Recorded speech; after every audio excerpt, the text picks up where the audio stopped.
We are Baltimore. We are St. Louis.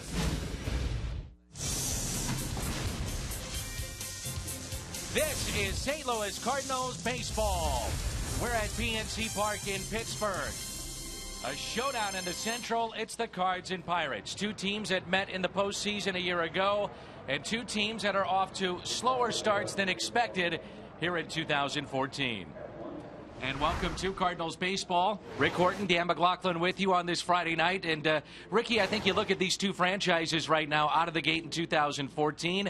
They haven't played exactly the way that they wanted to, but there's a lot of upside with them. Well, the problem with the Pirates has been their bullpen. Jason Grilli is out. The rest of the guys really not pitching like they did a year ago. And when you look at the Cardinals, it's all about their offense. They just are not producing the way they did last year, especially with runners in scoring position. And they are two of the best in the National League in all of baseball. Yadier Molina, Andrew McCutchen, the reigning MVP, both in the lineup.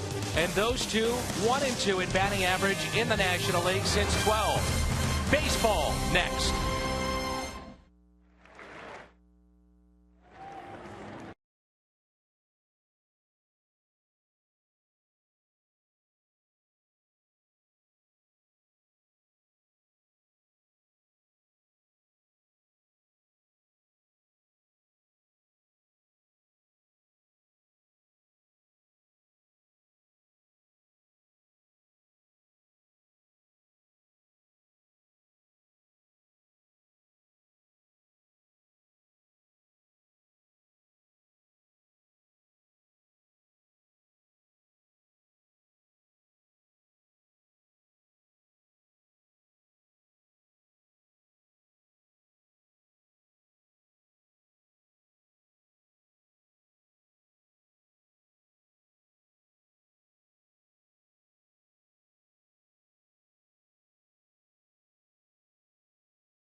On Fox Sports Midwest is brought to you by Budweiser.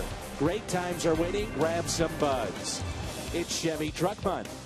Visit your Mid-America Chevy dealers to take advantage of Truck Month offers on the all-new Chevy Silverado. And by Menards. Save big money at Menards on all your home improvement needs. Final stop on a 3-city road trip for the St. Louis Cardinals. The banks of the Allegheny in Pittsburgh. And along with Pat Paris, Rick Horton, I'm Dan McLaughlin. We're inside now PNC Park. Beautiful setting for baseball here in the Steel City. Love this ballpark, and I love the way the Pirates and the Cardinals have turned into a nice rivalry. Look at the umpires, Jim Wolf, then David Rackley, Bill Welke, and the crew chief is Brian Gorman. He'll be at third base. Mike Matheny, last year defeating Clint Hurdle in the Division Series, winning the National League Championship Series, and taking his team that won 97 in the regular season into the World Series. Meanwhile, on the other side, it is Clint Hurdle. Last time we were here, received a contract extension along with GM Neil Huntington. So he'll be in the fold for quite some time after turning it all around last year. National League Manager of the Year a year ago for the Pirates, and an outstanding baseball man. Be interested to see what kind of crowd we get here tonight. We're told near capacity. However, the Pittsburgh Penguins have a chance to eliminate the New York Rangers in the hockey playoffs. That's Sidney Crosby and Mario Lemieux and Malkin and all these great players over the last 2 decades. A nice year a year ago for the Pirates, but it's still football 1, hockey 2, baseball 3. And the Pirates take to the field what has been a disappointing start for the Bucks this year at 14-20. And they're 7.5 back of Milwaukee. The Cardinals starting play tonight at 18-17 and 4 games back of the Brewers. There's a look at Joey Butler. Matt Carpenter, Johnny Peralta, Matt Holliday. Those 3 here in the first. Last series against Atlanta, 5 RBIs. And he's closing in on 1,000 for his career. Then it's Matt Adams, the Pennsylvania native. Yadier Molina, Alan Craig, Peter Borges, Mark Ellis, and the pitcher Michael Wacha. Cardinals will face Francisco Liriano. Boy, did they struggle against this lefty a year ago. He was nasty, but this season a different story. Well, he was terrific against everybody a year ago. 16-8, and the comeback player of the year for the 2nd time. Off to a rough start this season. This is start number 8 for Liriano, and he is looking for victory number 1. And if you remember, he started against the Cardinals in St. Louis and lasted just 2 innings and had to leave the game. He had dizziness and flu-like symptoms, and he can be very, very tough when right. And I think the key for him is his slider down and is the changeup being chased. The Cardinals lay off those 2 pitches and perhaps a little bit better shot at it. Longest win drought in his career. Winless in his last 10 starts dating back to last season. Around the Horn is brought to you by Dobbs, Marte, McCutchen, and Tabata in the outfield. Alvarez and Mercer on the left side of the infield. The Pittsburgh native, Neil Walker at second. Ike Davis, the former Met, he's at first. And Tony Sanchez is behind the plate. Liriano on the mound. First innings have been an issue for Liriano this season. ERA of 7 in the first inning. Well, the other issue that he's dealt with is, and he's been very open about it, he doesn't like pitching in cold weather. And we know all over baseball how cold it's been, at least through the first 6 weeks of the season. It is warm. It is muggy here tonight as Matt Carpenter leads it off for St. Louis. Cardinals coming off a couple of games and wins against the Atlanta Braves with the bats started to come alive. Had a long conversation with Matt Carpenter at the team hotel today, and we talked about the weather warming up for the St. Louis Cardinals, how that would affect the offense. He's trying for 2, diving in and safe. A leadoff double for Carpenter. He did that just 2 nights ago. He did it against the Braves and Upton in Atlanta, and now he does it against the Gold Glove center fielder here in Pittsburgh, McCutchen. And that is just reading it right off the bat and thinking double out of the box. That is so much fun to watch. And it's nothing to fault McCutchen about. He ran it down in the gap, but Carpenter just sensed that he wouldn't have time to plant and throw. And here's the close play. Just in time is Matt Carpenter. 6 doubles for Carpenter now. And here's Johnny Peralta in that 2 spot. And the ball scoots away, but Carpenter staying put at second base. Peralta, very good road trip. He's hitting .231 now. With 7 home runs to lead the club. He's driven in 15.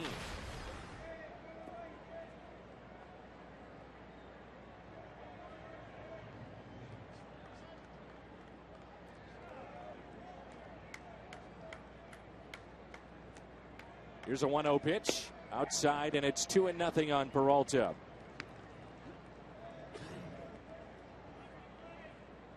Cardinals against the Atlanta Braves. What stood out was the fact that not only did they beat a left-hander, but also started driving runs in when they had the chance with runners in scoring position, something they've struggled with this year.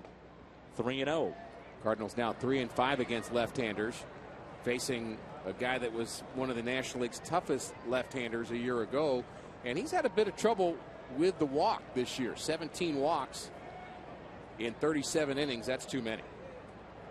Cardinals with runners in scoring position the last 4 games.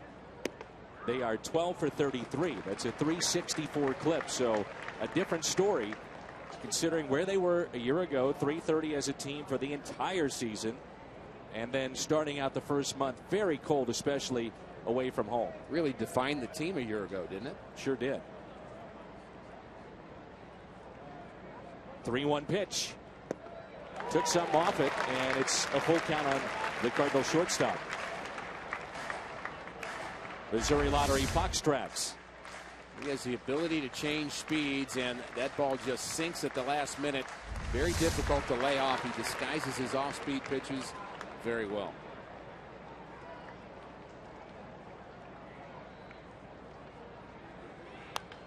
Peralta pops it up to the right side. Long way to go for Tabata. Makes the catch. He's got a strong arm. And staying put at second base, Matt Carpenter.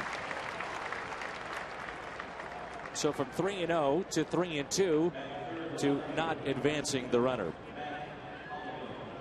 You could tell the effort was there by Johnny Peralta. He was trying to hit the ball to right field. And he just didn't get it on the ground or deep enough to right to get Carpenter from second to third. You mentioned the arm of Tabata. You can say that about all the arms in the Pirates outfield. Wednesday night, Holiday with 3 RBIs. His season total now at 22. That's a team best. And 5 of the 22 coming in the past 3 games. He's now 12 shy of 1,000 for his career. And once he gets to 1,000 RBIs, he'll be just the 17th active player to reach that milestone.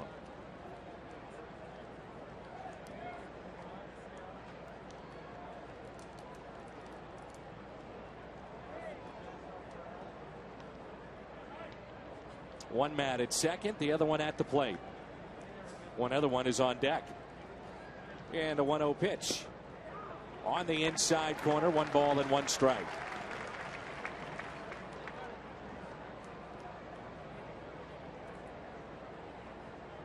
Really, as the Mats go, sometimes this offense goes. Especially this one. I think when he gets on base, the Cardinals win. 1 ball, 1 strike. Taken down and in by Holiday. The Cardinals enjoyed the off day yesterday, and visiting with many of the players, they said, "What did you do?" Slept. These guys are tired. It's not an excuse, but everyone really looking forward to getting through Sunday night and getting back home. 19 of 22 at home starting on Monday. 3-1. Already noticed in this game that Liriano's controls off a bit, but also Tony Sanchez having a little bit of trouble kind of picking up the ball in the dirt, and Liriano will throw some balls in the dirt, and there's no Russell Martin behind the plate here tonight, and that might be a story in this game. Sanchez has 4 errors. He's only caught 20% of his runners stealing. Not the same with Martin not in. A walk to Holiday. That was nearly to the backstop. You mentioned it, Rick. The walks have been an issue for Liriano this year. And now the Cardinals have 2 runners on. And here is Matt Adams, who doubled against Mike Minor the other night. So that lefty-lefty matchup that we talk about an awful lot concerning Adams, they feel he's starting to take more productive at bats. Welcome, Matt. The Matt attack.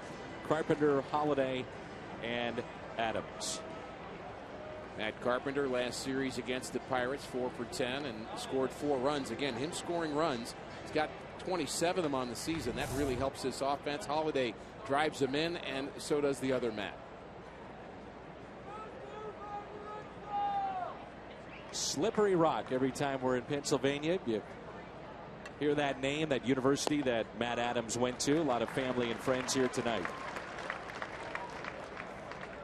I must say, a better crowd here than I expected with a hockey game going on in Pittsburgh. And a big one at that. Chance to eliminate the Rangers. Here's the 0-1 pitch. 0-2. And the NFL draft happening, as we all know, and Rams picking up a Pitt player. Interesting article about him in a local paper. Nice young man. So the focus is also on the NFL draft, which has become an event unto itself, especially in Pittsburgh. Adams slowly to the right side. Will step on the bag and turn two. A double play off the back of Matt Adams. Into the glove of Walker and over to Ike Davis.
And a look at the lineup that has not produced at the same clip that it did a year ago.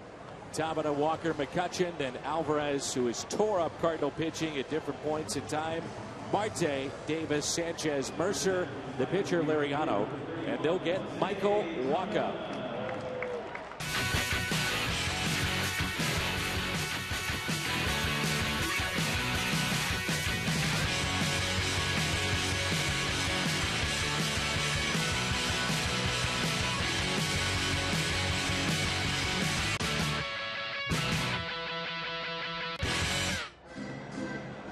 Michael Wacha, the Kia starter, record not indicative of just how well he has pitched. He's had very little run support in his last 4 outings. In fact, the Cardinals have lost all 4 of those games. So at 2-3, much better than that number indicates. And Wacha had an incredible game here at PNC Park. That was in the playoffs, 7 1/3 no-hit bid before the home run by Alvarez, and he beat the Pirates in postseason 2-1. Jose Tabata leads it off. Tabata is hitting .247, no home runs, 6 RBIs. Ever thought about the fact that Wacha has 6 career major league victories and 4 postseason victories? Amazing. Mike Matheny was asked when we were around him today down in the dugout about Michael Wacha, and he said, you look at a guy's career, 10-15 years, certain things that they check off, career milestones. He said Walker's already got some of those that guys try their entire career to get to. NLCS MVP and near no-hitters. He was 1 out away from a no-hitter against Washington. The 2-2 is off of Wacha and a base hit for Tabata. You don't care about the base hit. You just worry about Michael Wacha. That ball was hit hard and looked like it was foot or lower leg somewhere on Wacha, and he's getting attended to on the mound. One more look at it. Maybe his right ankle or somewhere around there. Perhaps ankle, shin. Yeah.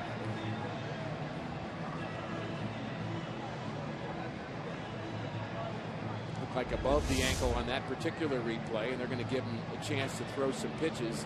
Doesn't really seem to be in too much of a distressed situation right here. You just wonder if that has a chance of swelling up at some point. But Walker says he's fine and he's just going to keep going. Switch hitting Neil Walker, the second baseman of the Pirates. Turned a nice double play off the bat of Adams moments ago. The Pirates and the Cardinals, for these two starters, it's a lack of run support for both of them, Liriano and Michael Wacha. Got him. And he is picked off. No, how did they miss that? Should have. He must have missed the tag. As the throws certainly beat him. No argument from Matt Adams, no argument from Mike Matheny. Tabata was surprised on the move and was flat-footed completely.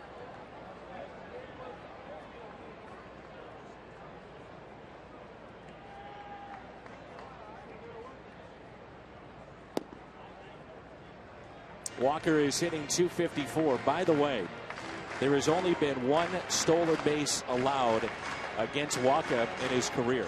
0 this season. And that spans over 107 innings. So good move, quick to the plate, the combination with Molina. There's a line drive into left center field off the bat of Walker. Tabata around second base. Runners at the corners, nobody out for Pittsburgh.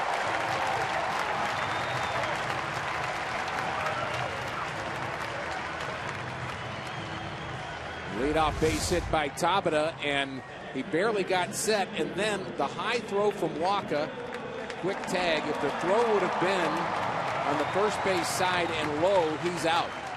But by the time Matt Adams got his glove from high left to low right, Tabata was able to barely sneak in. I mean, he was definitely fooled on that move. Now it's Andrew McCutchen. McCutchen with a high on-base percentage of .431. That's fourth best in the major leagues. All 4 of his home runs have been here at home, where he's hitting .338.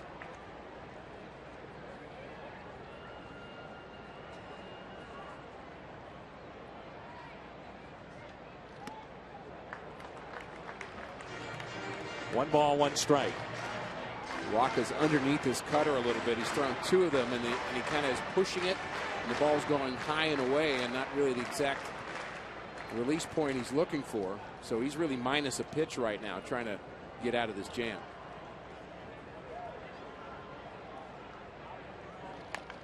Little tapper, and that's going to be a foul ball. Hit off the foot. Now 2 strikes on McCutchen.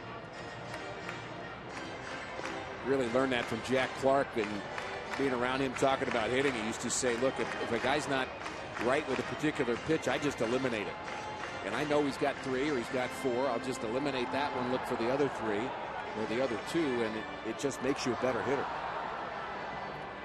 With 2 strikes on him, another reason why McCutchen is just so tough. He doesn't give in. Hitting .310. By comparison, Yadier Molina is the best with the Cardinals when he has 2 strikes on him at .267. On the inside corner. And a strikeout of McCutchen, who has words with the home plate umpire Jim Wolf. 1 away, and now it sets up a potential double play. Around the horn, brought to you by Dobbs Tire and Auto Centers. Holiday, Borges, and Craig in the outfield. Carpenter, Peralta, Ellis, and Adams along the infield. Molina's behind the plate. Michael Wacha is on the mound. See with that graphic, the defense, at least in terms of errors, improving for the Cardinals after a rough start. Alvarez hitting .203. To check on the runner at first, that's Walker. He does have the 8 home runs and 22 driven in.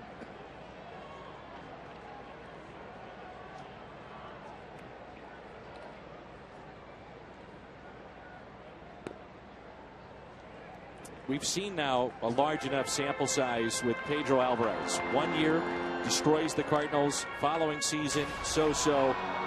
In your opinion, how do you pitch to Pedro Alvarez? Carefully. And, obviously. And it's because and you can strike him out when he's not right. He does strike out a ton, but if you make a mistake with him, he's got tremendous power. And there was a time we saw him a couple years ago where you could throw whatever you want to him, and he was out. But what he's done is he's shrunk those slumps and the time that he is kind of off into a shorter time period, and he's able to make quicker adjustments now. He's grounded into 3 double plays this year. You mentioned the strikeouts, second most on this team with 31. Starling Marte, more times than not, has been in the leadoff spot for the Pirates. He has struck out 44 times. So they've had to drop him down. 3-0, you know he's got the green light.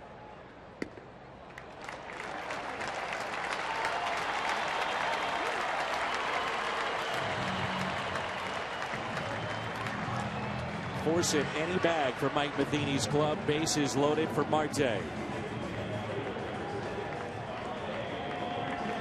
Those 44 strikeouts for the man at the plate, third most in the major leagues.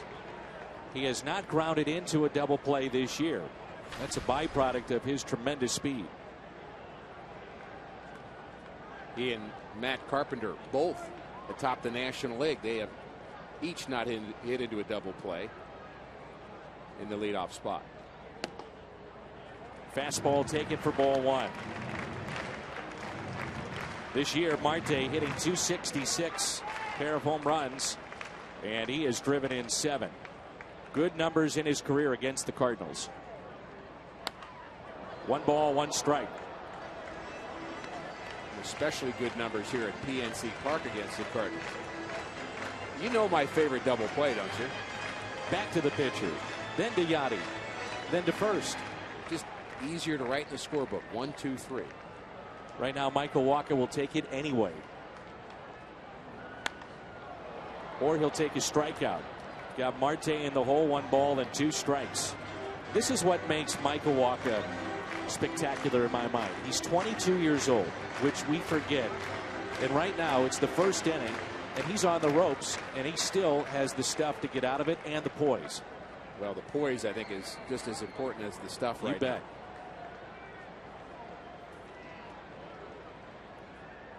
Got him, and a strikeout of Starling Marte. 2 outs, both have come via the strikeout. A little bit better pitch this time. Good sink. That was off the plate.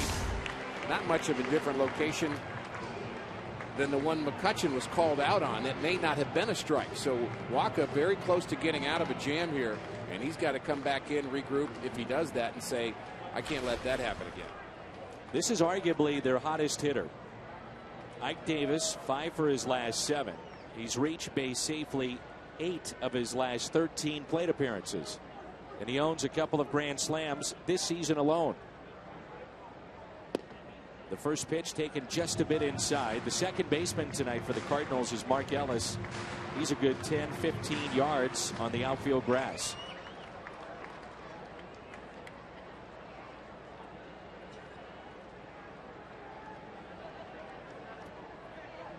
The 1-0 tapped foul. 1 ball, 1 strike.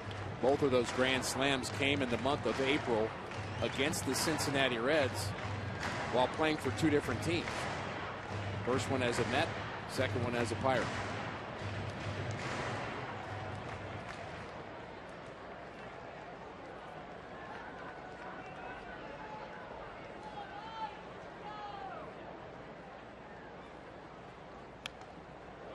Two away now on Davis.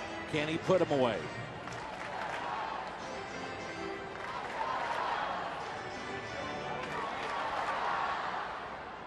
And wouldn't this be something for Michael Wacha? Back-to-back singles to start the inning.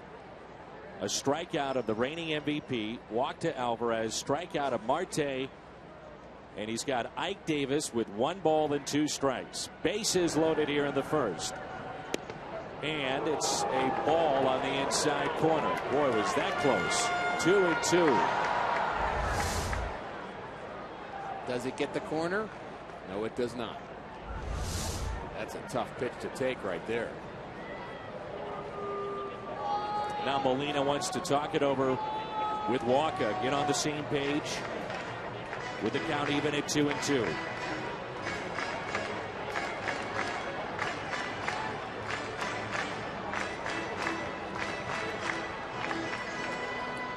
Wacha one of those young Cardinal pitchers that likes to work quickly, like Rosenthal, like Manus, like Tyler Lyons, and every once in a while you have to slow down just a little bit. The 2-2. Fly ball down the left field line. Holiday over. It's fair over the wall. And a ground rule double. He was one pitch away from getting out of this jam. Instead, it's a 2-run lead for Pittsburgh here in the bottom of the first.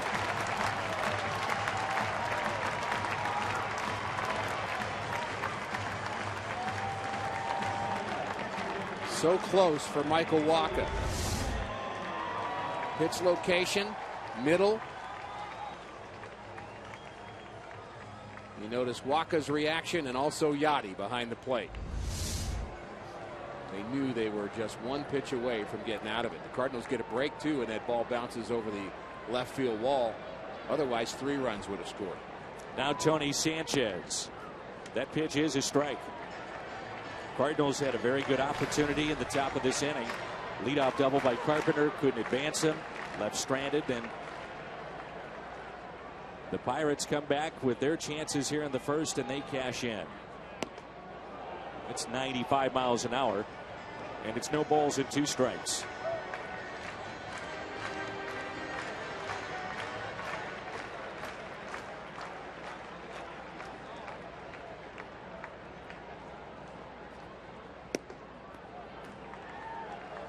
One and 2. There's also the ability, Rick, of the poise of Wacha that some guys become unnerved, and now all of a sudden you've got to make sure you keep this 2-0. Yeah, what do you do from here? It's so surprising to see him even in this situation to begin with. You just, it almost seems stunning for Michael Wacha to give up a couple of runs. Of course, this is the big leagues, and it's going to happen, but he's just been so good so many times. To get down 2-0 in the first inning is just surprising.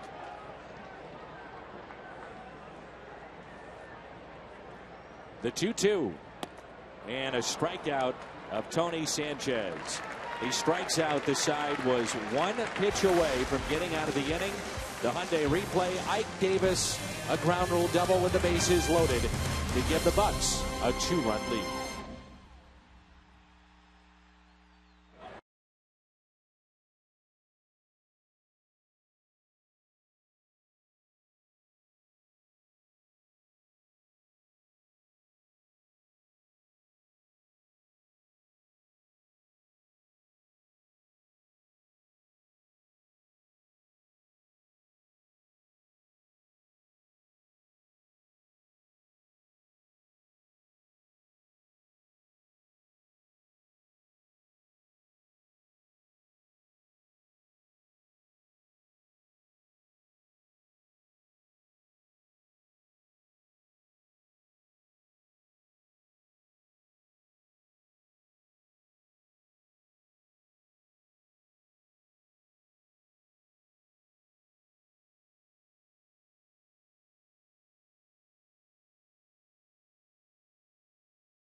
Here in Pittsburgh, 2-0 Pirates in the top of the second.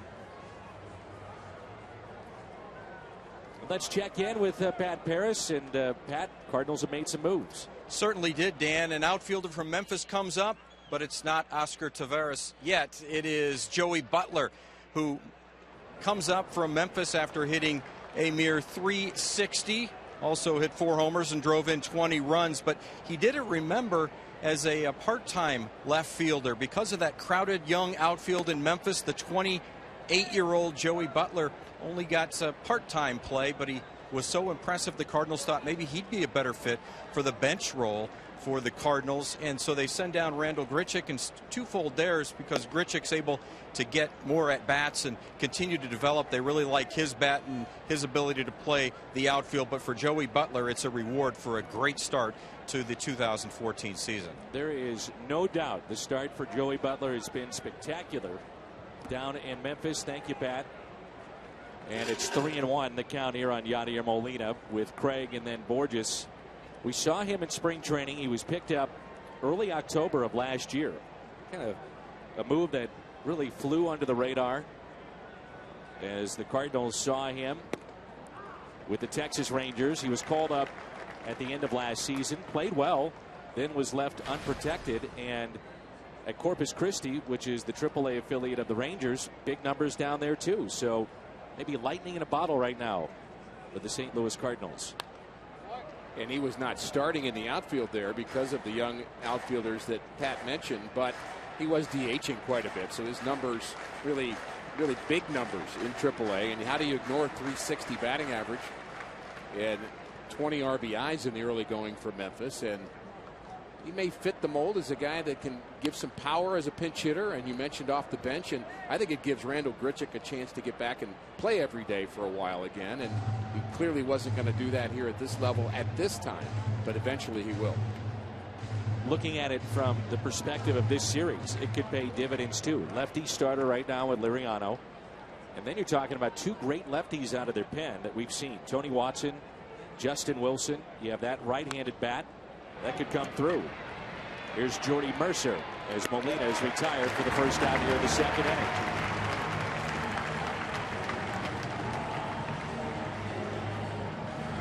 Alan Craig against a lefty did not play on Wednesday night. The off day yesterday, so 2 days essentially to an extent away from the game. His average at .202. He's 2 for 22 against the Pirates this year. And just when you think he's getting it right, it goes the other way ×2. Well, I said a couple of weeks ago that he was kind of 2 steps forward, 1 step back, but I think he this last time took 2 steps forward and then 2 steps back again. And you know, hitting is all about timing, and Alan's timing has not been what we're used to seeing from Alan Craig really all season long. Even spring training was not quite right. But he's going to work his way through it. I don't really doubt Alan Craig. I just think he's a hitter. And we saw Johnny Peralta struggle in the early going, and now he's a tough guy to get out. And I think that's going to happen with Alan Craig at some point. Didn't see signs of this type of start in spring training either. Now, Craig was stinging the ball. We saw the majority of those at bats down in Jupiter. But he didn't have the home run swing really, and that was something a year ago that there was a lot of talk about because he didn't homer early last year, and then as the summer went on, the power came, and I still think he, despite being a guy that hits the ball well to right field, he's not right unless he's pulling the ball well also. 2-2 the count on Craig. When he's late like he was on that swing, I think that's a plan B swing, and I like to see some of those plan A swings.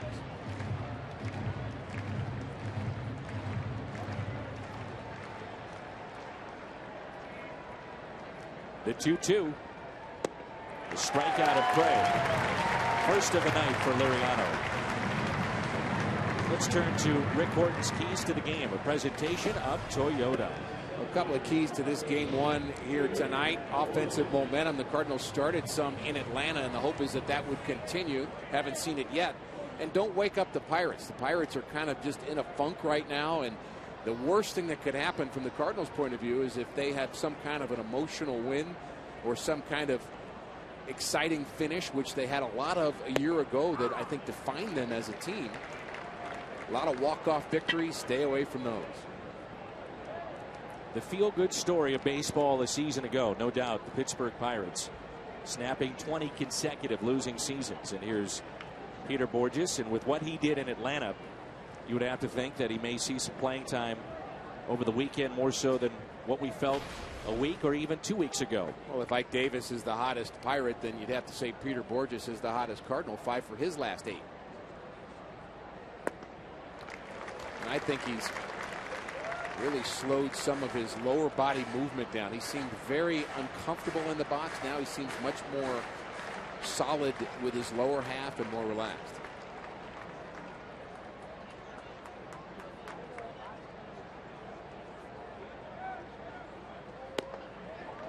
Misses in, and it evens it up at 2-2. For Alan Cray, that's now his 7th strikeout against Liriano. He's 1 for 13 against this starter. The 2-2. Borges puts it in play to short. Mercer steps, throws, and fires a strike over to Davis. Cardinals go in order 1, 2, 3.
PNC Park last time made that start here against the Pirates.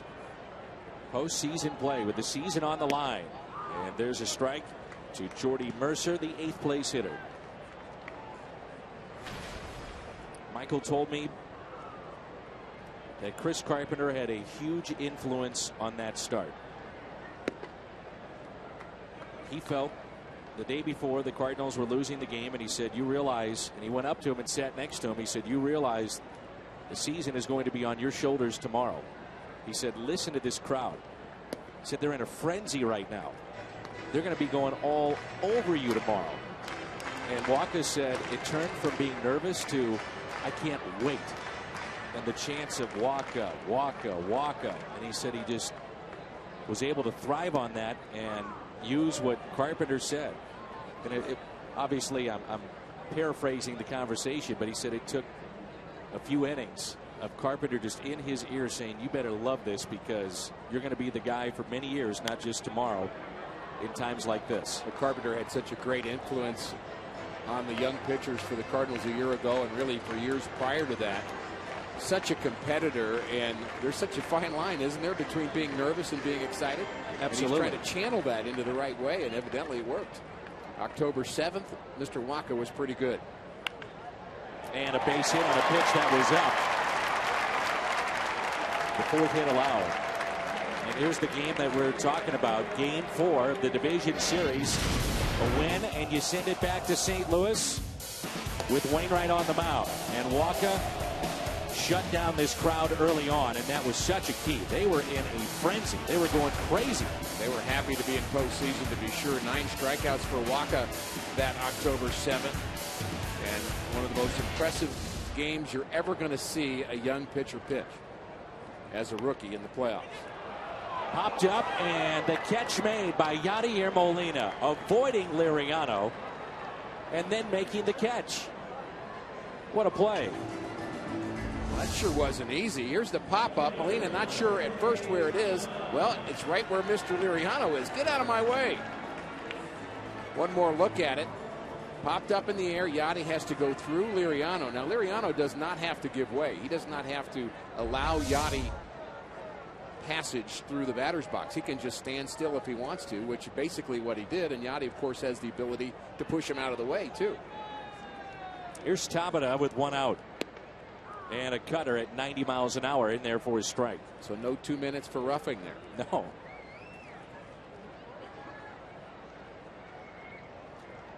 Tabata singled first time up, and that was off of Michael Wacha, off his right shin or ankle.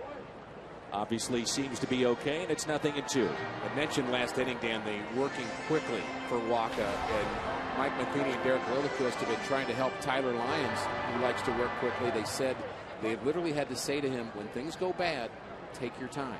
Now, I don't mean walk around the mound for 5 minutes, but every once in a while you have to restart. Could it be two? Ellis, Peralta to first, and Adams can't come up with it. So they get the lead runner. That's Mercer. Fielder's choice 4-6. The low throw would have been close anyway. Matt Adams has been pretty good at picking those. But the point about working quickly is there are times where you have to kind of abandon that when things start to spiral negatively, and you just have to take a deep breath, think about something else, and then come back and start again. And they're trying to teach the young pitchers like Seth Maness to do that. If things are going badly, don't just keep banging your head against the wall. Stop and think about it. A strike to Walker. Single to left center. Back in the first.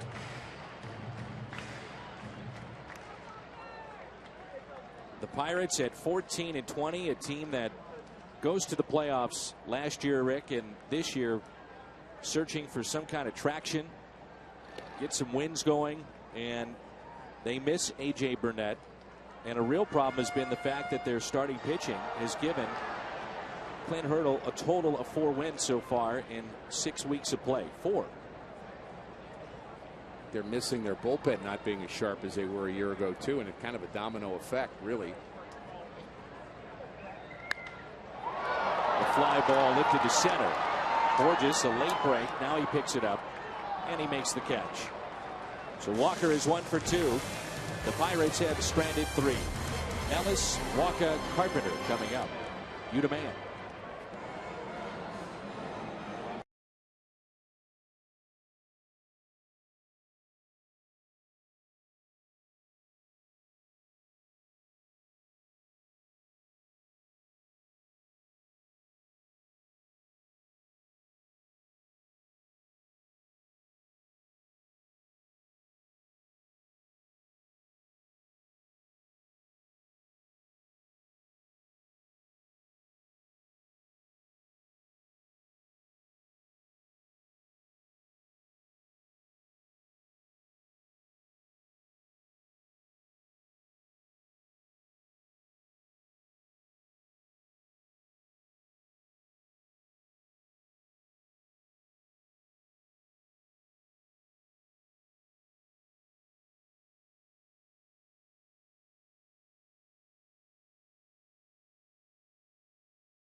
Night at the ballpark Wednesday, May 21st. Cardinals and Diamondbacks. And fans who purchased that Chuck Berry themed ticket receive their own exclusive Chuck Berry bobblehead.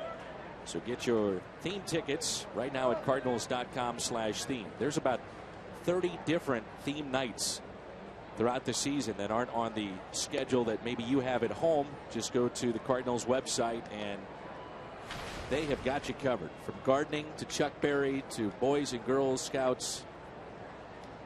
If you're involved with it, they've got it. Think we can get Jim Hayes to sing Johnny Be Good in the pregame or postgame or in-game? I think that'd be terrific. Little known fact, Jim loves to sing.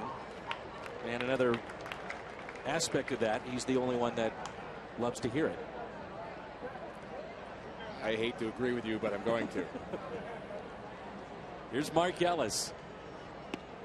2-2. Ellis is one of the only Cardinals that has pretty good numbers against Liriano. 8 for 14 with a home run. Liriano 4-1 in his career against the Cardinals.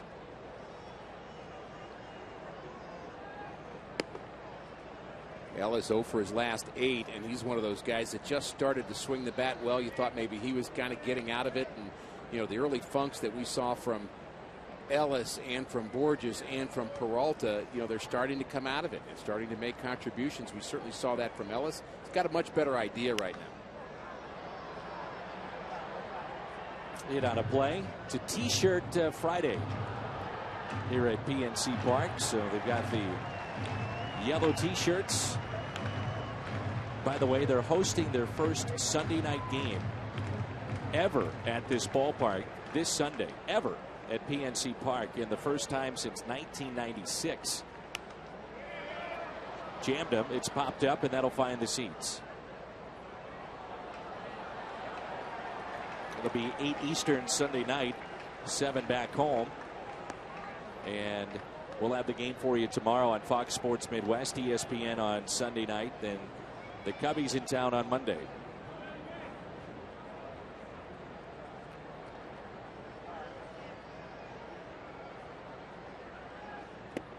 And a strikeout of Ellis. He knew it.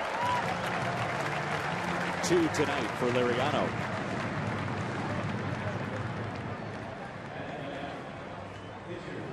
AT&T fan photos. Send us your photos using the hashtag STLFanPhoto. Tweet it to us, and we just might get to that photo and show it later in our telecast.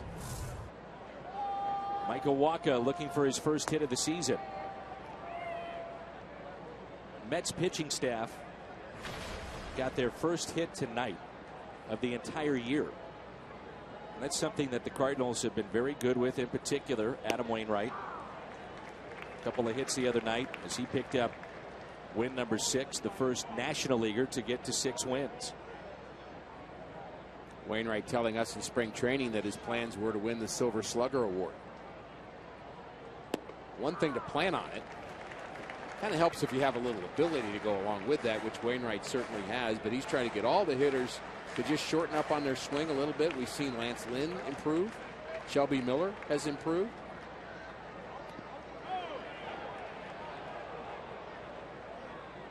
See Lynn tomorrow against Edinson Volquez. Shelby Miller against Charlie Morton. That'll be on Sunday for game number 3.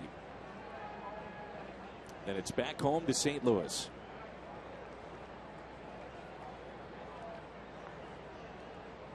Here's a 2-2.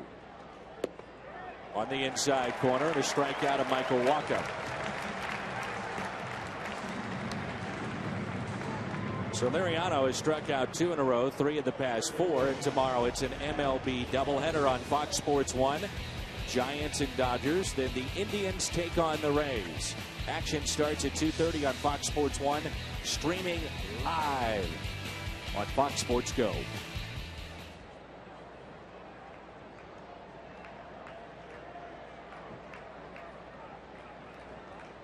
Here's Matt Carpenter. How is it streaming? Live. Right on Fox Sports Go. You just read that promo with such enthusiasm. Oh, absolutely. You got to get fired up. How about getting some hits? That would be nice. Cardinals have 1 hit, and it was Carpenter to start the game. We talked a little bit about the hardware that the Pirates won a year ago. The comeback player of the year was Liriano. Manager of the year was Hurdle. MVP, their center fielder, McCutchen. But I think the other kind of award that really isn't a real award is the kind of the locker room MVP for Clint Hurdle, and that was Russell Martin. He really did something to make this team better. They say that Carpenter went. Strikes out the side here in the third.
McCutchen, Alvarez, Marte due up this inning against Michael Wacha. McCutchen struck out with 2 runners on, looking back in the first.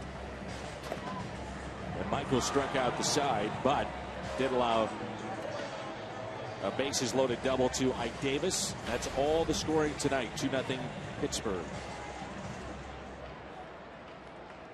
A little surprised the Cardinals off to a slow start offensively, and we talked about the momentum that we'd hope would have carried over past the off day from Atlanta. Didn't get a sense, Dan, that there was something different about that last game in Atlanta? Like that was finally the team doing what they'd expected to do, and maybe it was Borges contributing, maybe it was Peralta swinging the bat, but there just seemed to be a looser, more energetic team and clubhouse and flight to Pittsburgh.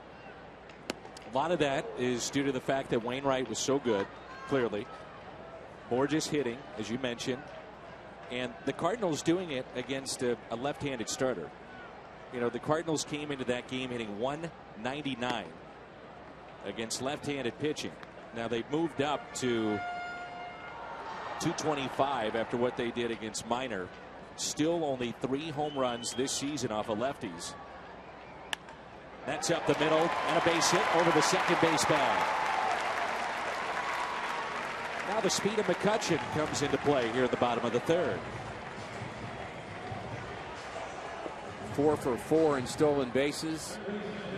And you're more apt to run a little bit when you've got a little bit of a lead. You feel like you can take a chance. Alvarez does strike out a lot, but I wouldn't run with McCutchen with Alvarez at the plate. I'd let him get a chance at a couple of RBIs with the big fly if I were Pittsburgh. You don't want to compromise the swing of a power hitter. Michael Wacha has a very quick move, athletic. His feet for a big guy, nearly 6'7".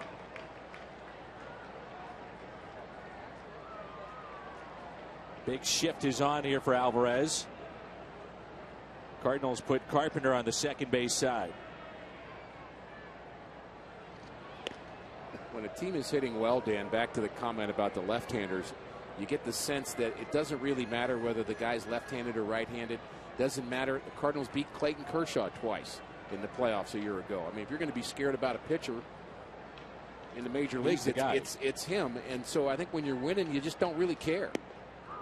An edge to the team too. Yeah. I mean, you don't want to come to the park and say, it's Jose Fernandez today.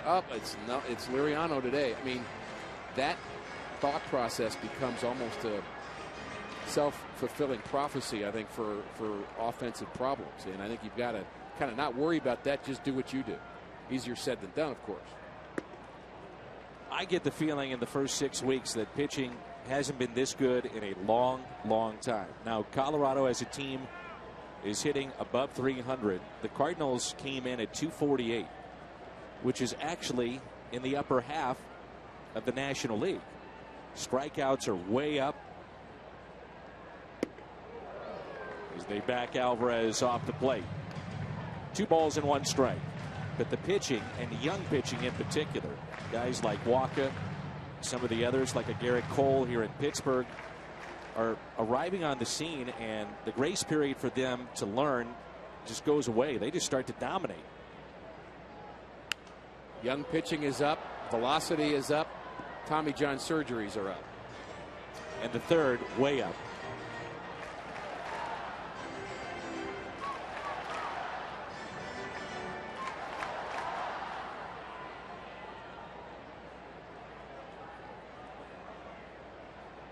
The 2-2.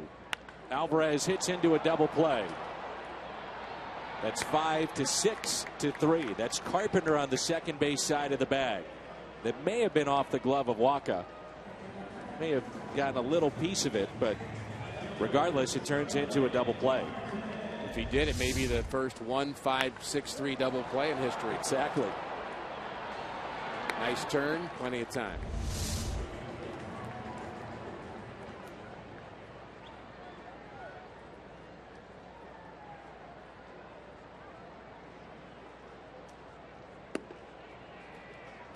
Here's Marte, who struck out swinging back in the first. There's a team here tonight that has a young player in AAA, and we won't mention his name, but he's a guy that is hitting over 390. Borges can't find it. Now back near the wall. Leaps and got it. What a play. Peter Borges in right center field. Couldn't find it. The nighttime sky here in Pittsburgh locates it. Then all the way against the wall, leaping a la Jimmy Edmonds. 2-0 Pittsburgh.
Moments ago, Peter Borges.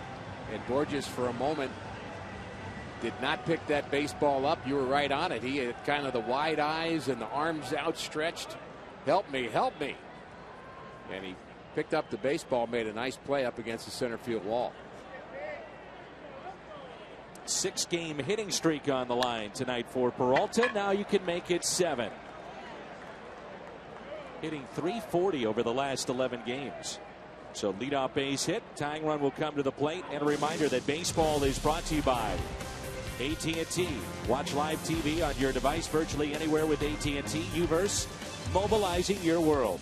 By Schnucks, your neighborhood hometown grocer for 75 years. And find a helpful servicing steel dealer near you. Visit steeldealers.com. He lost the ball on our billboards. Was able to find it. What a play. Now, we've been told about his defense. And Holiday takes a ball. Even that we haven't seen. You know, the hitting was magnified. The numbers you can see. Okay, the guy is 1 for his last whatever. And it stands out. But even at times defensively, he looked a little shaky this year. Yeah, we've seen kind of the athleticism from him defensively. But he's dropped the ball. He almost dropped the second one. And, you know, I think there's something about a guy that just doesn't feel comfortable. It's going to affect every aspect of his game. And he just seems to be a lot more relaxed now and kind of has the weight off his shoulders of trying to impress a new group of teammates in a new town. 1-1 pitch to Holiday. That's tapped foul for strike 2. Matt, first time up, walked, and then erased on an inning-ending double play back in the first. Peter Borges, if you go back to his time with the Angels, made one of the plays that they talk about as being one of the greatest ever in center field. It was at Camden Yards in Baltimore, and he is about waist high in the top of the wall to take a home run away. It's just an unbelievable play. They said that not necessarily to that degree, but he does have a lot of great plays that he's made. Base hit into right. Peralta will stop at second. And back-to-back hits for the Cardinals to start things off here in the 4th. The Matt Holliday spray chart would have to show you that he does this a lot. If you've watched Matt Holliday play since being a Cardinal, you see with a runner at first base, he hits that hole on the right side. Pirates are defending for a double play, but that big hole wide open, and Holliday's not afraid to take it the other way. Now it's Adams, and Matt grounded into a 4-3 double play to end a threat in the first inning. An inning in which Liriano has an ERA that is awfully high, and they let him off the hook. Talked about one of these teams having a superstar in AAA hitting .393, who's a guy that can be an impact player as an outfielder, and I'm not even talking about the Cardinals. I'm talking about Gregory Polanco for the Pirates. So each team kind of waiting and waiting and waiting for the right time to bring up their high-profile AAA star. Would it surprise you, by the way, that Matt Adams has walked a total of 3 times? Yes. 3 times. No intentional walks this year. You are full of surprises, Dan. Oh, just wait. You better duck.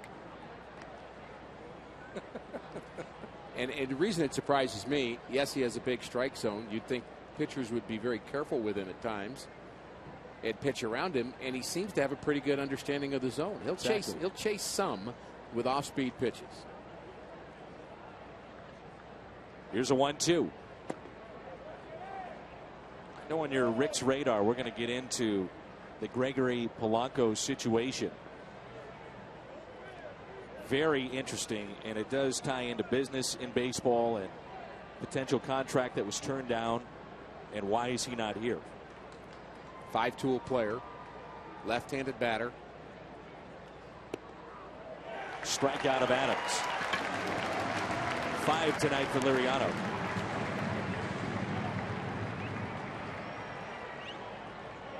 Every game you can see it on your mobile devices, iPad. Cardinals.com for details. MLB.tv.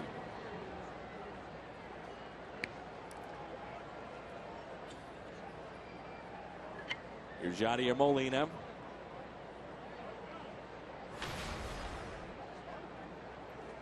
Michael Wacha gets a total of 2.55 runs of support per game. 9th lowest among major league starters, and so far Cardinals held off the board midway through this game. Last year he received just over 5 runs per game.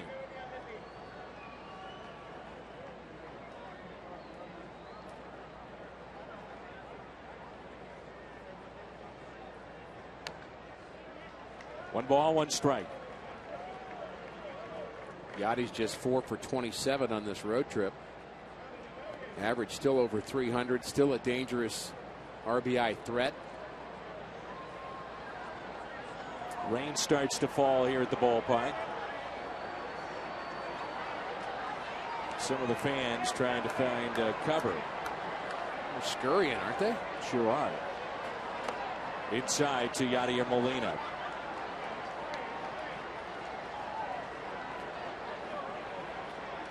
Two of the game's best and MVP candidates year in and year out, McCutchen and Molina. The 2-1 pitch. Fly ball into right. And the catch is made by Tabata. Quickly back into the infield. Runners stay put at first and second.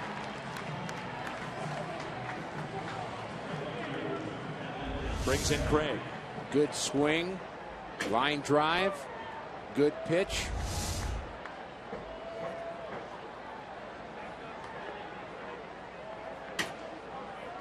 A steady rain, but more of just a nuisance, not something to where at this point you would stop the game, you wouldn't think. Well, I was looking at the stands here and I thought either the hockey game was starting or it had started to rain. I wasn't sure which.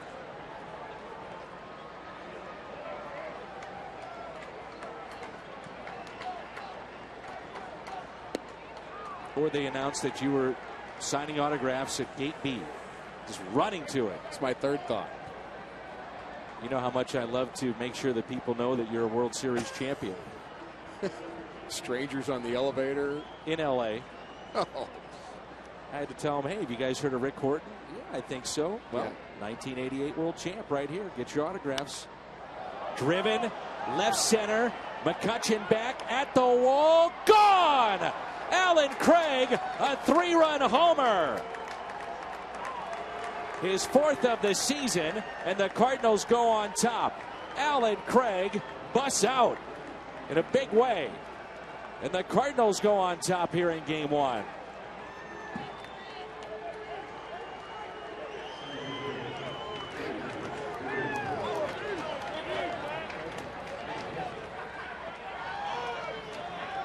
We talked about plan A earlier. Driving the ball with authority and pulling it. And that's exactly what Craig did off of Liriano.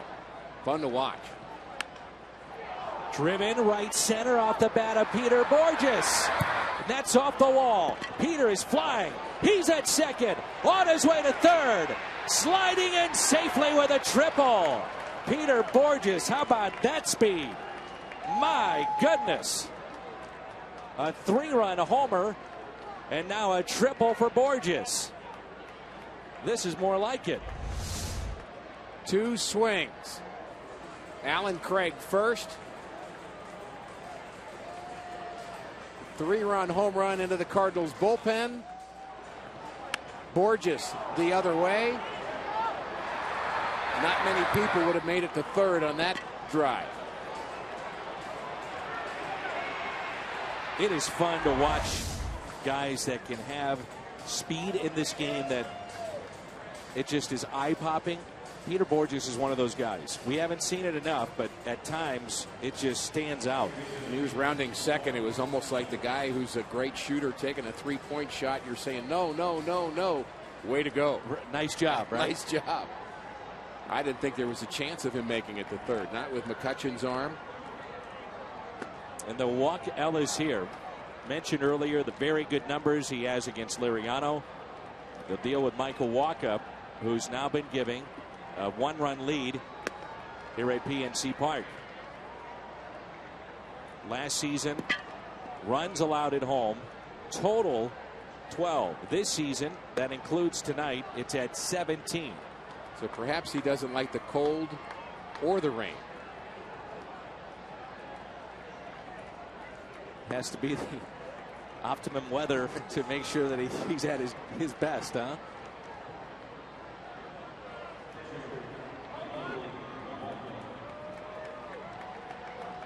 The crew chief is Brian Gorman. He's down at third. And watching him a couple of times, he's been looking back at the grounds crew, and now it's gotten very windy, and rain has picked up just a bit. Down the right field line, and that is just foul. My guess is, Rick, is that they'll get through this half inning, and then we may see the tarp on the field. I would think so, and maybe right now. Right now. Yep. And are we sure that ball was foul?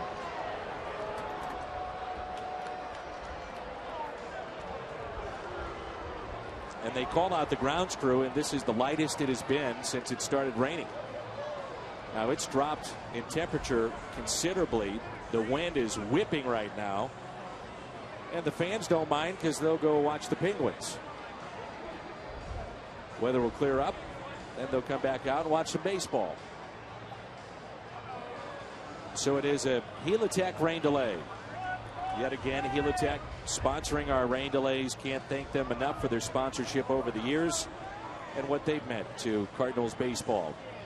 Bill Courtney and the gang at Helitech. So we're in a rain delay. Strike one on Michael Wacha with runners at first and third. And Alan Craig touch them all with a 3-run shot. Rain falling down. That ball falling in the bullpen.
Of no balls and one strike on Michael Walkup.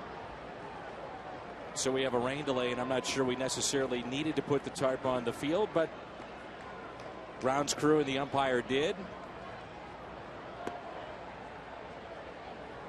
And the Cardinals have runners now at second and third as Mark Ellis just takes second base. Liriano didn't even give him a look. Base hit could make it a 5-2 game.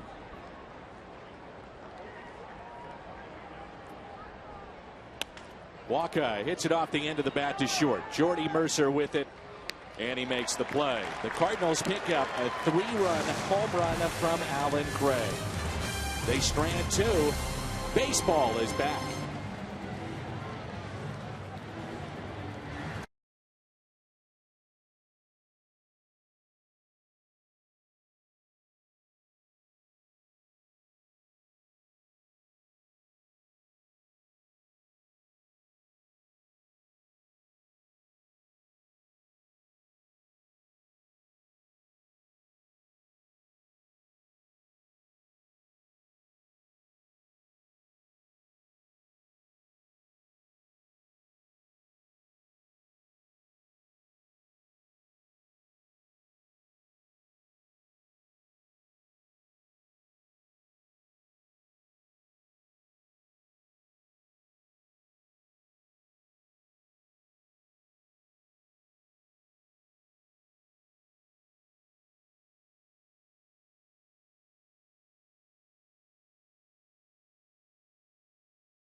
The game summary. Walker, the 3 innings, gave up 2 runs in the first. Craig, 3-run homer. Liriano, his line, and Ike Davis, the 2-run double back in the first. Let's take a look at Rick's radar as Walker gets set to go here for this bottom of the 4th.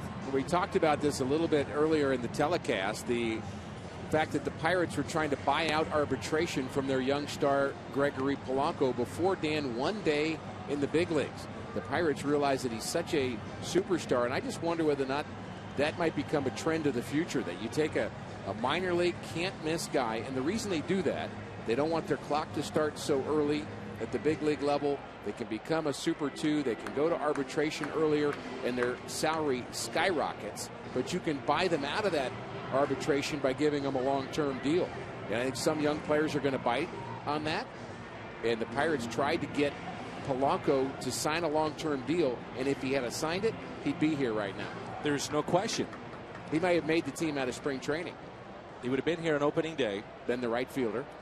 Then you're talking about the production that they're missing in right field, potentially going to the bat of Polanco.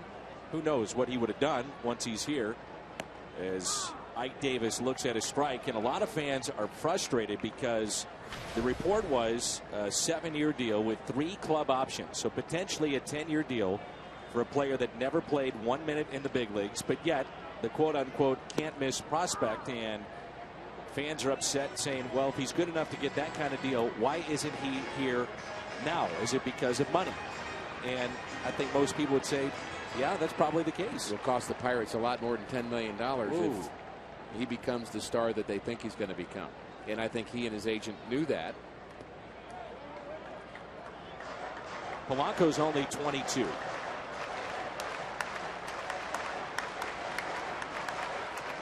The spin right now from the club is that, well, not quite ready. And you look at the numbers that he's put up down in the minor leagues, you would say, yes, he is. And it's magnified because of the lack of production that they've had from their right field spot. Complicated kind of formula to figure out time of service that would make a player have his salary escalate, but you can estimate mid-June as a time where we might see him. And a strikeout from Michael Walkup. Walker has struck out 4. Let's take a look as he climbs the ladder a bit on Ike Davis, the Chevy Foxtrots. 2-run double for Davis, who was on a pitch down in the middle of the plate. This one up the ladder. Be interesting as Walker gets loose again and throws these middle innings, whether he will have a better breaking pitch than he had before the rain delay. He kind of spinning his curveball, and his cutter was a little off. The velocity certainly there tonight for Walker. Here's Tony Sanchez. There's a good cutter at 92. Sanchez struck out back in the first. Astros, by the way, tried a similar maneuver with George Springer, who they eventually have brought up, but offered him a 7-year contract before he even stepped 1 foot in the big leagues. So we'll see how it plays out. Here's a 2-1. And Walker has really picked up the pace here in the bottom of the 4th, too. That's another thing that's stood out about him. Always a quick worker. One of the fastest on this staff, if not in all of baseball. But when you're dealing with runners on, which he did in the 1st and the 2nd and the 3rd, that pace does have to slow down a bit.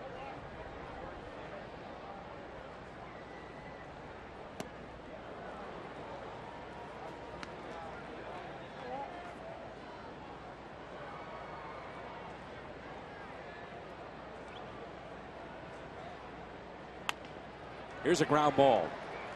Gloved by Peralta. 2 down. 50th anniversary for Emo's Pizza and the Cardinals' 1964 World Championship team. To celebrate both, Cardinals will take on the Yankees. They'll come to town May 26th, the 27th, and the 28th. And still, there are great seats remaining at Cardinals.com. I've talked to a lot of fans, and they said, well, I couldn't get seats because it's a sold-out series. That is not the case. There are seats available for all 3 games. And that Monday game is the replica ring giveaway. It's a wearable 1964 championship ring. Here's Jordy Mercer. And I can't wait to see the Yankees in St. Louis and a final time in person to see Derek Jeter. One of the real stars of the game over the last really generation. This is popped up. Looks to be playable. Adams makes the catch. The top of the lineup coming up. Carpenter, Peralta, and that man, Matt Holliday.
Okay, thank you, Jim.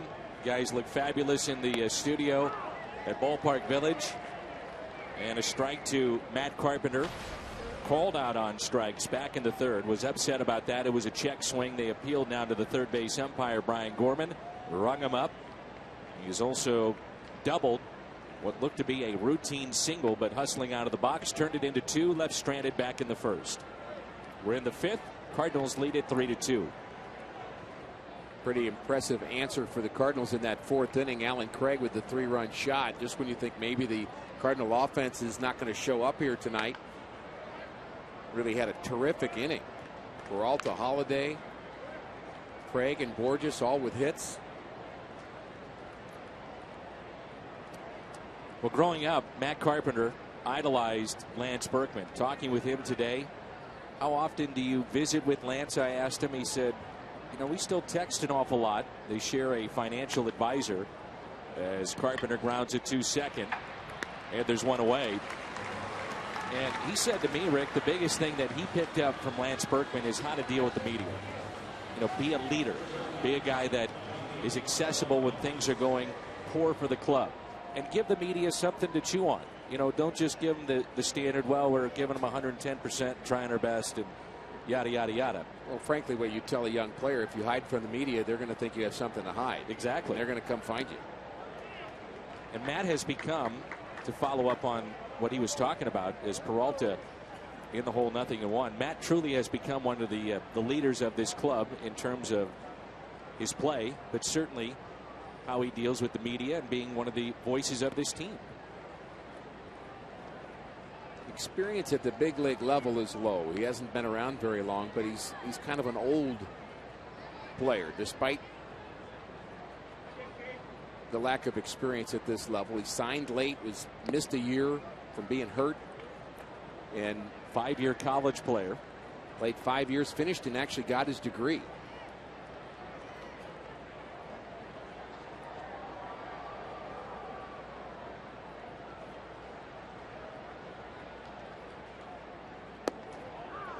Well, we should have figured it was going to be a rain delay because Michael Wacha is on the mound.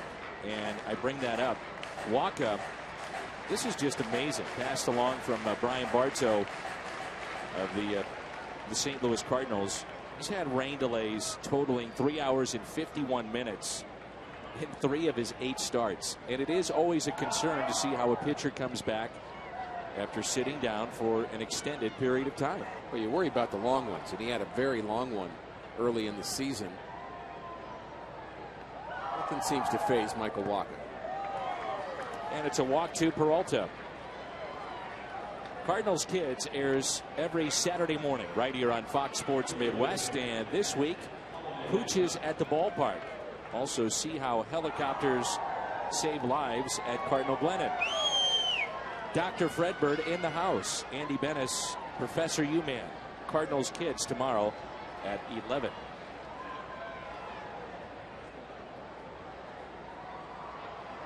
Third walk issued by Liriano. One of those intentional. They check on Johnny Peralta. John Hewlett's been around a long time, hasn't he? PA voice of the St. Louis Cardinals. Does a great job, and he's been around, I know, since the 80s, maybe early 80s. And he just has that voice when you hear it. You just think Cardinal baseball, and put a lot of hours in at Busch Stadium. He does a great job. Mike Kelly did that, the voice of the Missouri Tigers. Joel Myers also was a PA voice at one time.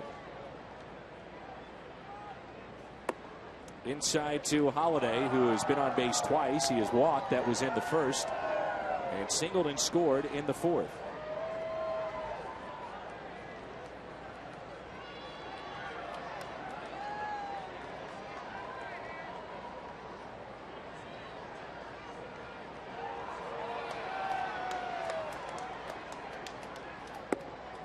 Think about the complexity of that job and how it's changed over the years. It used to be now batting Matt Holliday. Well, not anymore. All the pregame ceremonies and the walk-up music for players, and there's a lot going on in ballparks now, and you have to be pretty much aware of your circumstances. Turn him loose on 3-0. Or let him walk. Back-to-back walks.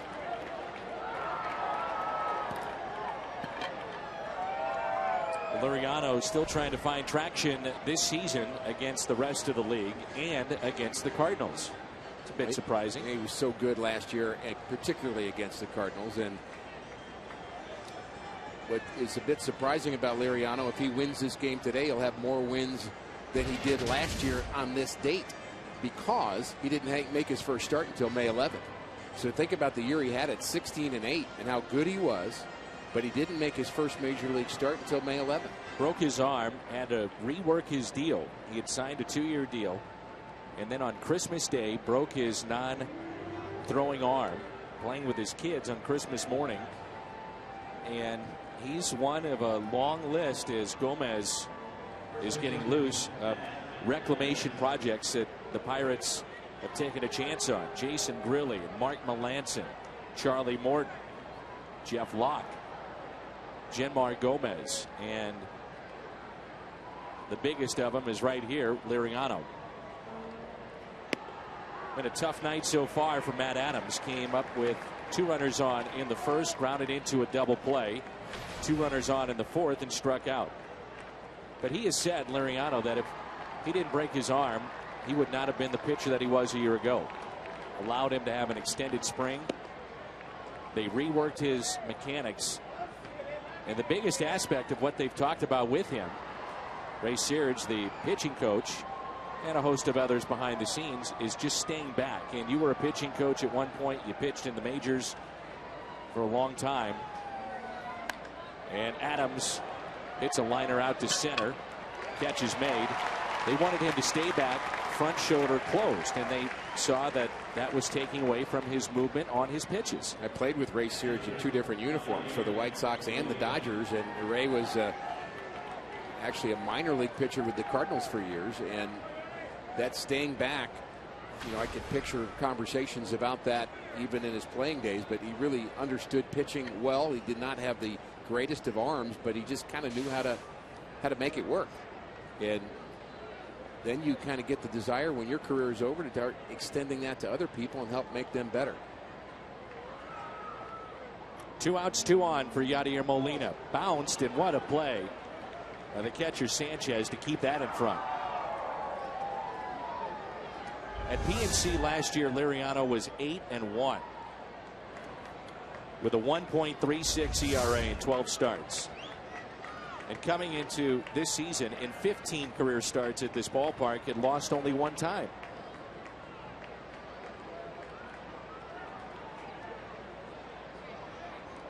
One-oh pitch. But they talked about 2 things with Liriano, according to Ray Searage, the pitching coach of the Pirates. Improve his rhythm and his control. And tonight, rhythm hasn't quite been there. He's walked 4, 1 intentional, so control has not by his standards been there.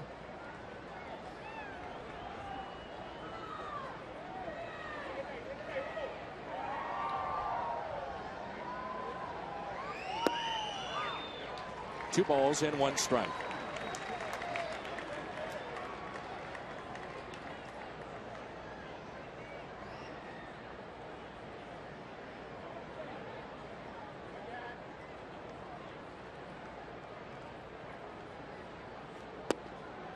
Two balls and 2 strikes.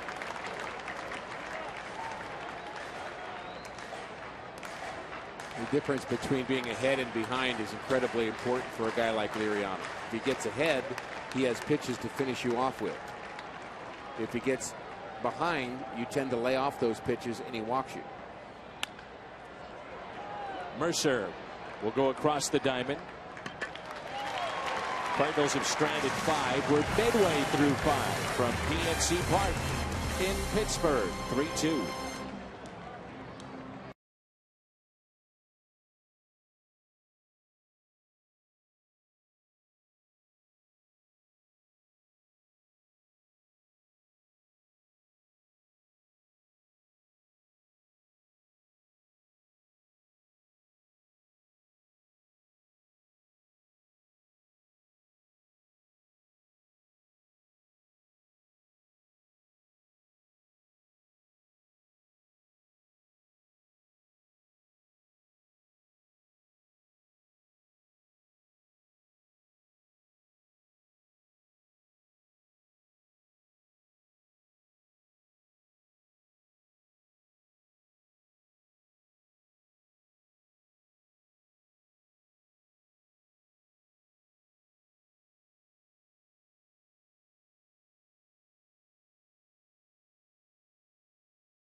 Things that Michael does are just uncanny for a guy who's 22 years old to be in control of his body as he is, in command of his pitches with the confidence he has and the poise out there.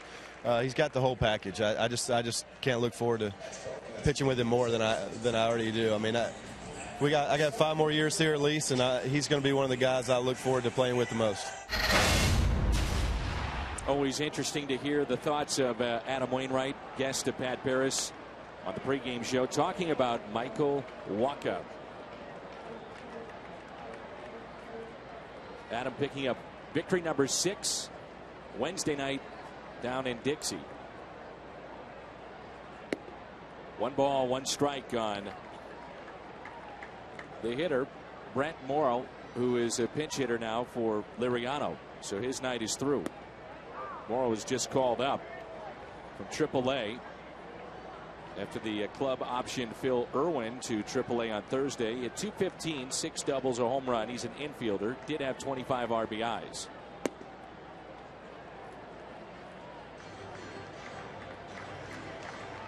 Played at third, second, also a little shortstop. He's claimed by the Pirates off of waivers from Toronto. That was back in late February, and it's 2 balls and 2 strikes. So Liriano out of this game, and Cardinals the rest of the way in game 1. We'll see the bullpen of the Pirates. The 2-2. And a strikeout of Morrow. That's 5 tonight for Michael Wacha.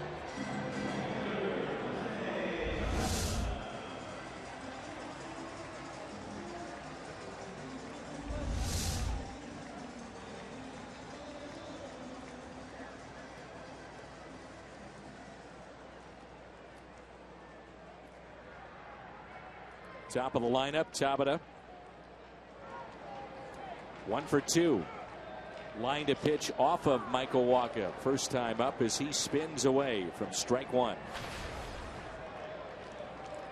Michael Wacha, 97 swing and misses this year.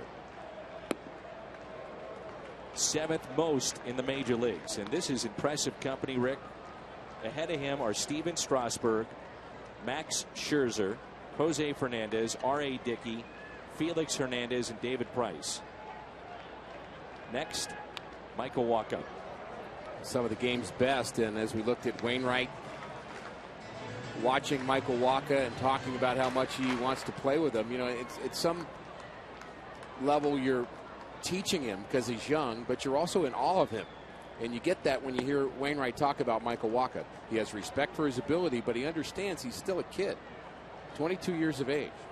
When we're around him, it doesn't seem that way. It doesn't. At all. It doesn't, but he is. Yep. And so, you know, Wainwright was like that when he was younger. He's mature, more mature than most people his age, but you still don't have the experience of how to deal with failures at the big league level, how to deal with the pressures and the distractions and all the things that come with being a big leaguer. The money. The fame. It's helpful to have a wise veteran kind of help you navigate through some of those things. Here's a 1-2 pitch. Tabata lifts it out to left center. On the move, Holiday. He won't get it. Over his head. And a ground rule double. That's the second ground rule double off a Pirate bat in this ball game. 1-out double for Tabata brings in Neil Walker.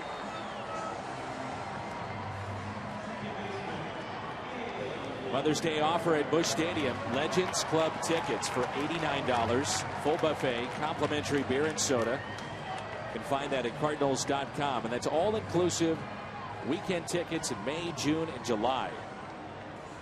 If you look at the Cardinals website, they have field box seats for the upcoming Cub Series as low as $22. All inclusive tickets as well have been lowered for that upcoming series, and big crowds expected for the homestand.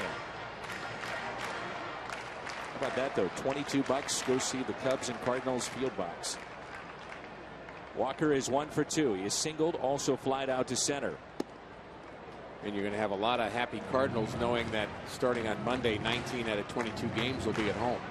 Fans don't want to hear it, and I don't blame them, but because these guys are pros, they're paid a lot of money. This is what they're paid to do. It's their job, but you want to be home. Well, I think fans should want to hear that the Cardinals want to play in front of their home fans, and it's not an excuse. It's just a reality. Line shot out to left. Holiday gets it on a hop. Here comes a throw to the plate. Molina was moving up on the infield grass, had to come back. And scoring on the play, Tamina to tie it up at 3-3 for Walker, RBI number 19. I think there was some indecision on that play in a couple fronts of whether or not to try to get the runner at the plate to begin with. I think it first started with Holiday, and he makes the throw home and over the cutoff man's head. So Molina, who had tried to come up, then thought, well, maybe I do have a chance of getting him. So he backs up. I don't think he would have had him anyway.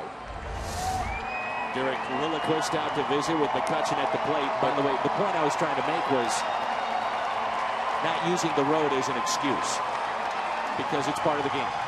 No, it's just, my point is that it's just nice to be home, period. Without winning or losing. Yep. Got these new Cardinals that are not even really settled as St. Louisans yet. It's nice to be home. McCutchen tonight single to center field back in the third and was called out on strikes. Questionable call with 2 runners on back in the first inning. Go ahead run at second. Ooh, what a rip there by McCutchen. My goodness. We've seen some pretty good swings against Michael Wacha today. A couple of the outs too, thinking of Neil Walker's long out in the second inning. Ball he really hit hard. Got 2 hits his other plate appearances.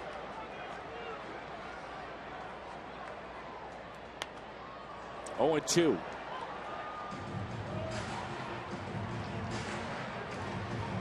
McCutchen, Molina, Braun, Posey, Votto, highest batting average since 2012 in the National League. All MVP candidates. Some have won the MVP. Posey and the Giants, by the way, have overtaken the Brewers for the best record in the National League. Brewers expect Ryan Braun to come off the DL shortly, dealing with a sore thumb. Giants a bit of a surprise. There's a strikeout of McCutchen. By the way, they moved Joey Votto tonight to the cleanup spot in the lineup for struggling Cincinnati club. Strikeout number 6 for Michael Wacha. Second time he's gotten Andrew McCutchen. First time down, this time up. How much will Alvarez see in this at bat to hit with Marte on deck, who has struck out a ton this year? 45 times as Pedro Alvarez calls time.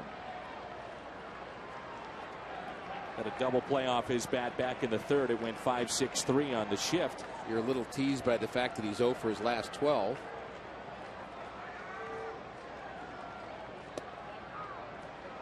The first pitch is a strike. You do play with fire when you decide to pitch around a hitter. Potentially, then you open up what could be a big inning. More often than not, I'm against putting hitters on for the reason you just mentioned. Not always, but I think that is a dangerous game to play. A breaking ball, and it's 0-2. Well, you've got a cutter, mid-90s fastball, changeup, one of the best in the game, and an improving breaking ball. What's he come with here on Pedro Alvarez? 0-2. Maybe bounce one, see if he'll chase. Don't throw a strike. Good pitch. Backed him off the plate. Now you'd think changeup down and away. Now Alvarez, I've seen him hit changeups. He's not a bad off-speed hitter. More so when it's hung. Changeup in the dirt.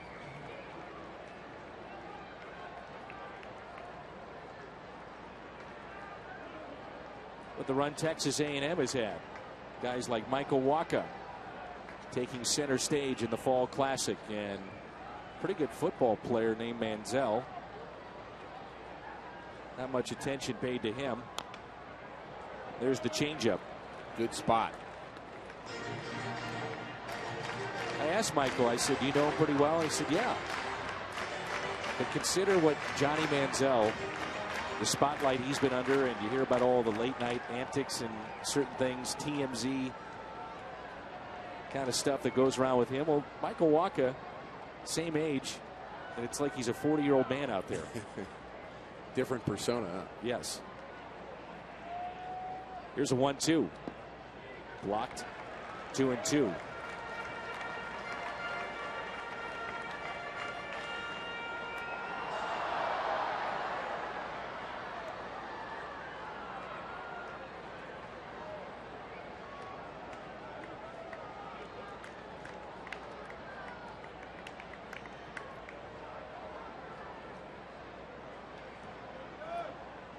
Outfield is straight away. Pulled foul.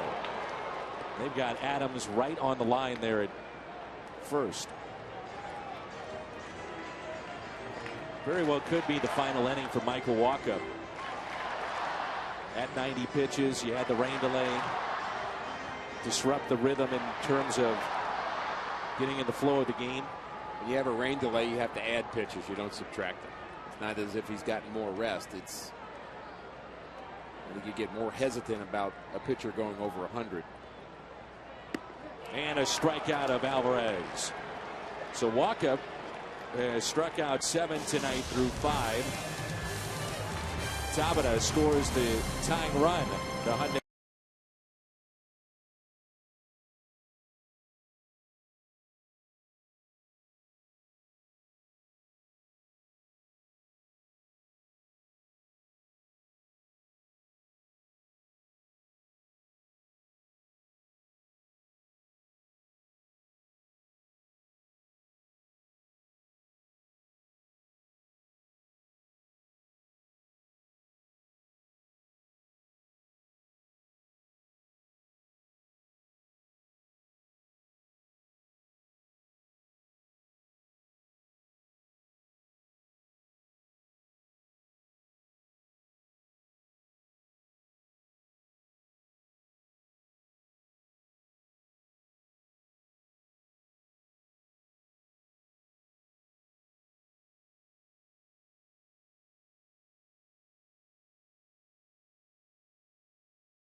It's Lynn and Volquez, and Rick's going to tell you about the matchup.